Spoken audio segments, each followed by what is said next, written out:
from Boca Raton, my hometown. At least my Facebook page says that. Actually, I was born in New York, and my parents moved us down in the 7th grade here to Boca, and they dumped me in this hellhole that's called Boca Middle School. I don't know if anyone is aware of it. It's kind of like Dungeon Master meets the Lord of the Flies. It was a tough place. And the interesting thing at that time, like Florida had corporal punishment as a way of handling discipline. They were allowed to paddle you, right, if you were a discipline problem. And I'm not saying I was a discipline problem. Right? Because I think I was convicted without due process. And I ended up in the paddle room, and there was a guy who came to me and said, "Hello, I am Dean Roach, Assistant Vice President, and I have a paddle to help me take care of troublemakers." And I said, "I'm Larry Fish, New York Jew. I have a team of lawyers to take care of assistant principals with paddles." We got along just fine. But actually, I moved here in 1976, right? And I think with middle school, like there was seriously a lot of my fellow students who had never seen a Jew before. So I was kind of the ambassador.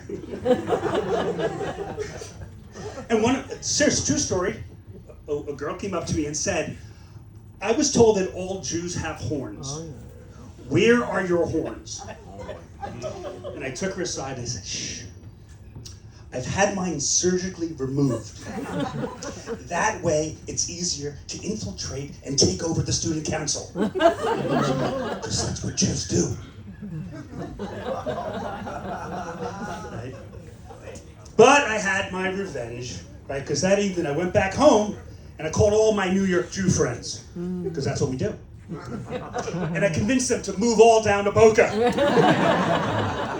So I am personally responsible for the name change from Boca Raton to Boca Raton. It was all me. All me. And now 40 years later, I'm bringing my son down to Boca Raton, and he hates me as much as I hated my parents. But no Boca High for him. No Boca High for him. We got him in this very elite private school that you can't get into, right? And the director of admission called me and said, "Congratulations, Mr. Fish. We have wonderful news. It's like you won the lottery." Won the lottery? When you win the lottery, do you have to take out a second mortgage on your home and cut a $50,000 check?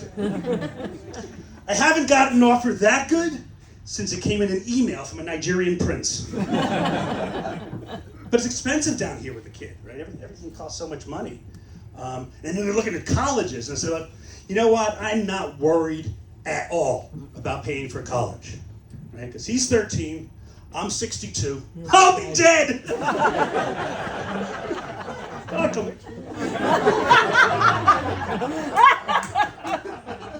And the school that he goes to, they have this sign. That's your nephew. Seriously, they have this big sign that says, "This is a nut-free zone." Clearly, they haven't met the other parents.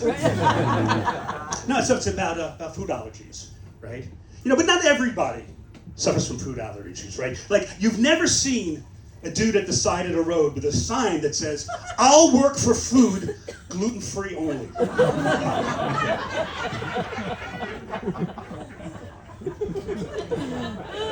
Doesn't happen. So we got some great news today, though. My son just was accepted to Dreyfus Performing Arts Academy. So public school, here we go! Right? I'm very excited about it, right? Because it's tuition free! Very, very excited about it, and so is he. So we've been trying to bond a lot since we've been together in Florida. So the other day I said, "Hey, buddy, let's go out and throw the football around." And he said, "No, Dad, I have an app for that." I said, I don't get it. You spend all of your time building these cyber cities of the future online, but I can't even get you to make your bed. And I really don't understand it, because when I was a kid and I wanted to travel through strange and mysterious worlds. I took drugs. I found it much more effective. Right? And now he's talking to me for a dog. He's got to get a dog. He's got a dog. And because I don't want to fuck up the dog the same way I fucked up my son, I hired a trainer. This trainer, tough.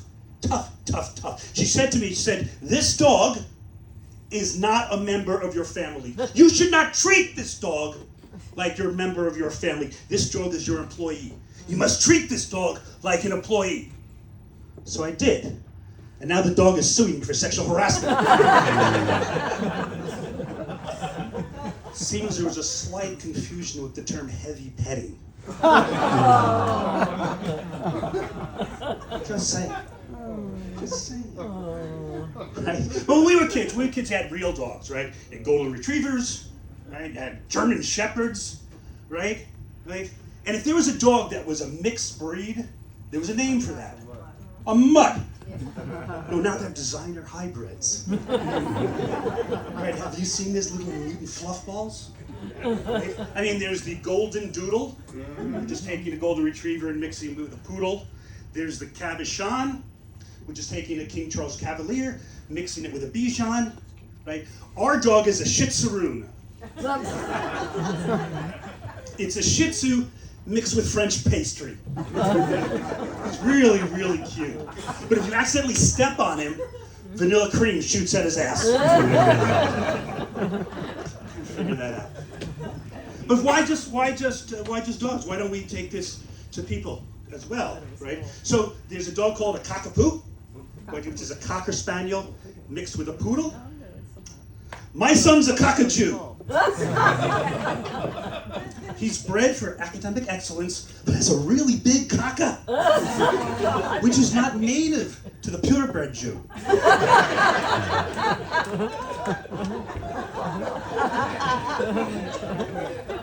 What are you guys doing over there? You paid extra for these things?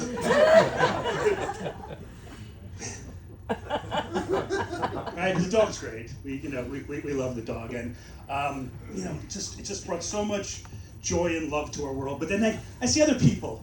Like, what about these rescue dog people?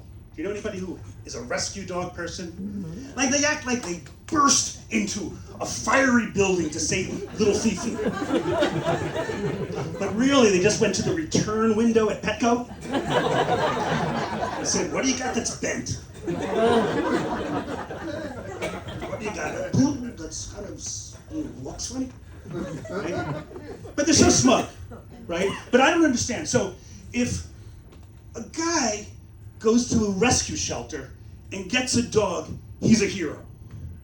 But if I go to a homeless shelter for a woman, I'm a degenerate.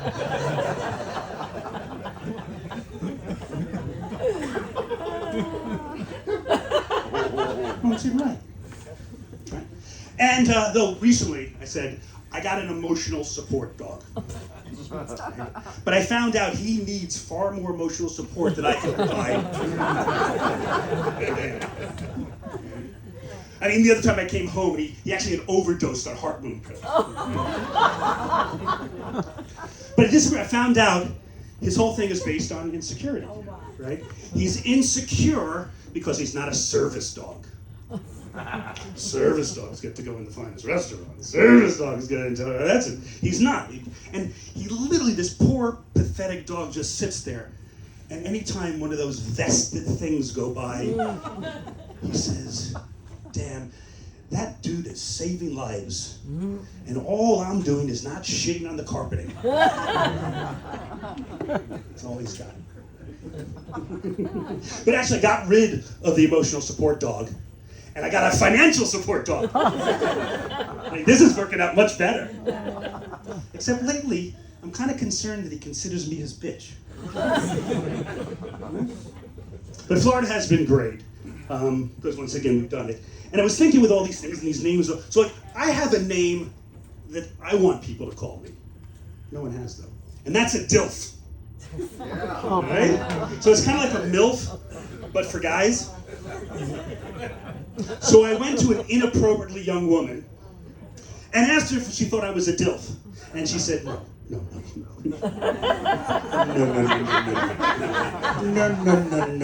No. She said, but you're a GILF. Oh. And I said, it's got the ILF in it. The ILF is the important thing. She said, you're a GILF. Grandpa, I'd like far away. Not exactly the ILF I was looking for. But people have been so nice to us. You know, our neighbors invited in to celebrate their religious holidays with them, which was so nice, right? So we went over, we opened the door, and they're slamming Oxycontin, they're doing coke off the table. And I'm like, what kind of religion is this? And he says, we're Crystal Methodists. Hey, we're in Florida now. Thank you guys, have a wonderful evening.